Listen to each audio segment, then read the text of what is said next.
Bueno, Carlos, muchas gracias en principio por recibirnos acá en la Casa de los Trabajadores Cerveceros. Y la pregunta es, ¿cómo está la situación de los trabajadores cerveceros en el país? Bueno, muchísimas gracias por visitarnos. Ustedes saben que es la Casa de los Cerveceros, pero además la Casa de los Trabajadores en general. Y la situación acompaña un poco la economía del país.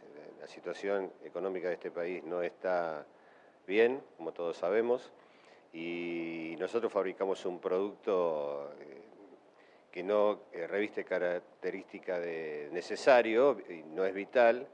Y entonces, bueno, en la medida de que la economía no repunte y no despeje un horizonte más claro, nosotros nos vemos afectados también por esta situación.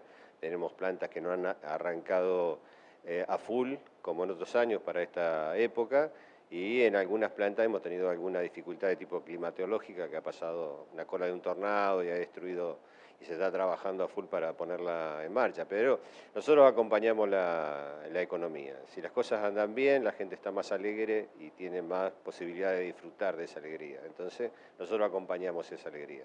Si la situación está complicada, nos afecta directamente. El gobierno ha dicho que en 30 días reabre apertura de paritaria y que cada uno haga su negocio con las empresas. ¿Ustedes ya tienen paritaria, ya lo han hecho? La verdad que es una sorpresa que el gobierno libere las paritarias. Nunca la tendría que haber condicionado, porque de acuerdo a la 14250, que es la ley y el mecanismo que establece la discusión de paritaria, las paritarias son libres. Sabemos que siempre, no solamente este gobierno, sino todos los gobiernos, por una cuestión no lógica, pero por una cuestión de la economía que ellos manejan, fijan pautas de techo generalmente, que de acuerdo al grado de inteligencia de cada organización logran vencerlos, y en su gran mayoría vencen eso, superan esos techos impuestos por el gobierno. De todas maneras, que liberen las paritarias y que los sindicatos logren el resultado que cada uno pueda obtener, no me parece mal, pero es como que se hunde el barco y tiraron los salvavidas, quien agarra el salvavidas y se salva. Esto tendría que haber sido una política del principio, no en una situación de extrema gravedad como esta, a decir ahora que nosotros somos libres de lo que realmente siempre nos perteneció en la discusión. Es poco entendible como gran parte de la política de este país. Y eso hace que, por ejemplo, una empresa como la automotriz, que ya se comentó que han hablado con el sindicato de la UAM, por ejemplo, dice que si ellos pueden negociarla, pero si no hay, si ellos piden mucho, va a haber despido. Es como un juego que hacen las empresas, ¿no? Sí, no sé qué sector, porque generalmente automotriz se pertenece a ESMATA, ¿no? Está dividido ahí, autopartistas serán. Eh, yo siempre creí, y sigo creyendo hasta el último día que esté en esta responsabilidad, que hay una ley que mantiene un marco regulatorio en la discusión, y el gobierno, en este caso el Ministerio devenido de categoría a Secretaría en este momento, debería intervenir nada más que para sentarnos en la mesa administrativa para firmar el acuerdo final.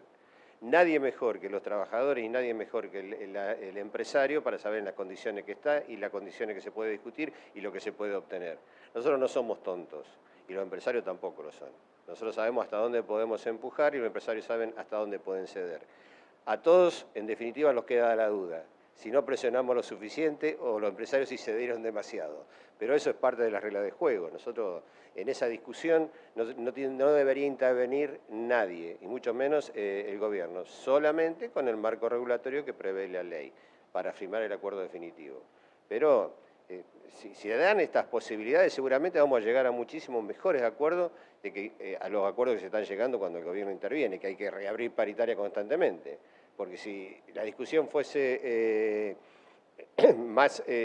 con mayor previsión y la economía estaría mucho más estabilizada, a nosotros no nos gusta estar todos los días discutiendo paritaria, porque es un desgaste que no le sirve a nadie, y mucho menos a los trabajadores, que son los que están esperando de la discusión para saber si van a poner uno o dos elementos más dentro del changuito cuando van al supermercado. A nosotros no nos sirve estar discutiendo constantemente. ¿Cuál es la evaluación que hace acerca del paro del 25 pasado, del acatamiento que hubo? El paro del 25 fue un paro, es decir, todos los paros que hemos hecho, que han sido, este ha sido el cuarto, han sido parte de un meticuloso análisis dentro del Consejo Directivo de la CGT. Y el análisis final del paro del 25, el análisis hay que hacerlo en función del resultado. Y el resultado ha sido que se paró el país, ¿no? Aunque el gobierno quiera decir otra cosa, se paró el país. Y se paró el país muchas veces por la convocatoria del sector de trabajadores, pero cuando hay disconformidad en la sociedad en general, eso contribuye.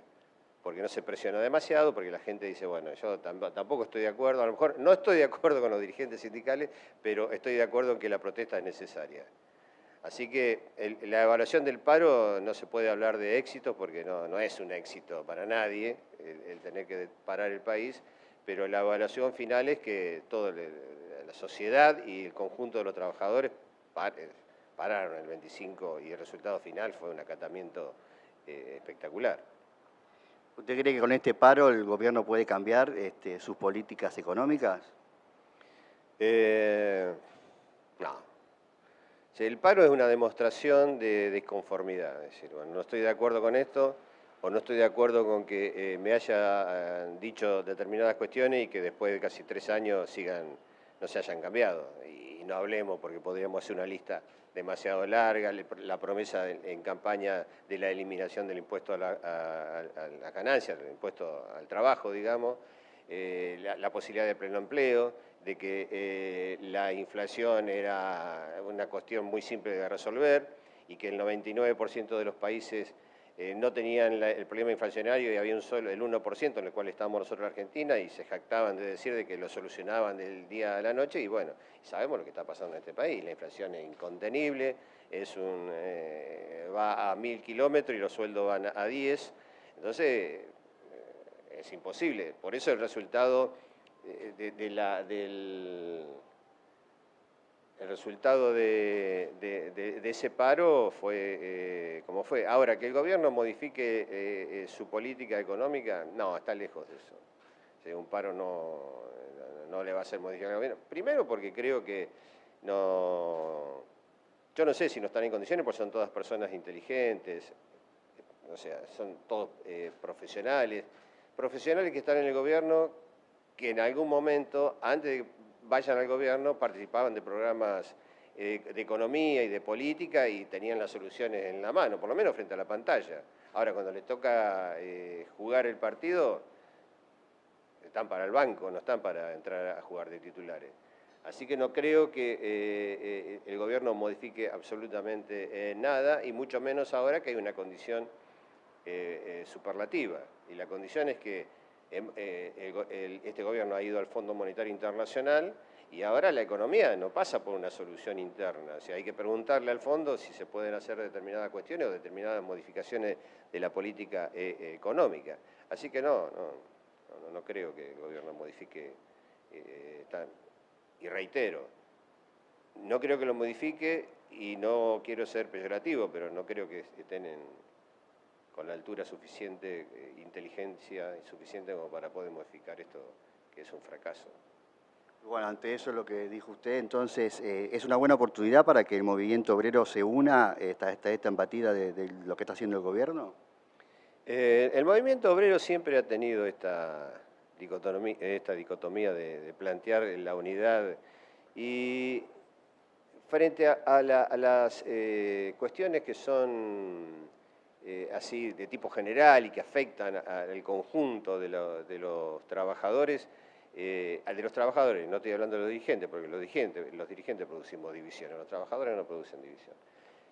Terminamos siempre en la misma. Como este último paro, volvemos al paro del 25. Acá hubo varias centrales de trabajadores que, a partir de la decisión de la Confederación General del Trabajo de la República Argentina de parar el 25, se encomunaron y pararon todos los demás que no están en el Consejo Directivo del CGT.